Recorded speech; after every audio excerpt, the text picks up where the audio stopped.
আজকের ভিডিওর মাধ্যমে আমি বলবো দেহবন্ধন বা আত্মরক্ষা বন্ধন মন্ত্রের কথা।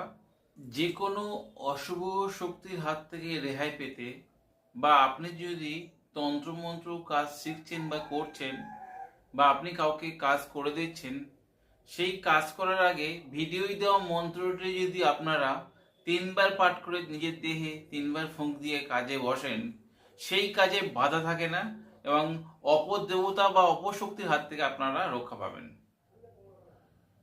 আপনারা যদি তন্ত্রমন্ত্র যদি কাজ শিখতে চান, তাহলে আমার এই চ্যানেলের সঙ্গে যুক্ত থাকুন।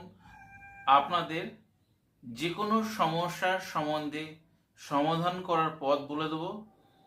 এই মন্ত্রটি আপনারা একটি নির্দিষ্ট দিনে শুভ তিথি দেখে কণ্ঠস্থ করে রাখলে আপনারা কাজ হবে এবং যে কোনো তন্ত্রমন্ত্র লাইনে যদি আপনি কাজ করেন বা শিখছেন, তাহলে আপনার সেই কাজ করার আগে এই মন্ত্রটি নিজের দেহে 3বার পাঠ করে 3বার যদি ফুঁক দিয়ে সেই কাজে বসেন, অপদেবতার কোনো অশুভ শক্তির প্রভাব থেকে আপনাকে যেমন রক্ষা পাবেন, তেমনি আপনার কাজকর্মের যে ব্যাঘাত, সেই ব্যাঘাত থেকেও আপনি সুরক্ষিত থাকবেন।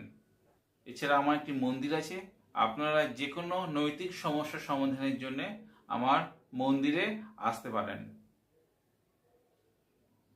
মন্ত্রটি ভিডিওর শেষে দেব, দেখে নেবেন। আর আপনাদের যদি ভিডিওতে উপকারে আসে, আপনার বন্ধু বান্ধব বা আপনাদের পরিচিতদের কাছে শেয়ার দিতে ভুলবেন না। আজ বন্ধুরা এই পর্যন্ত, দেখা হবে আগামী পর্বে। ততক্ষণ সবাই সুস্থ থাকুন, ভালো থাকুন। জয় মা তারা, জয় মা কামাখ্যা, জয় গুরু বামদেব। নমস্কার বন্ধুরা।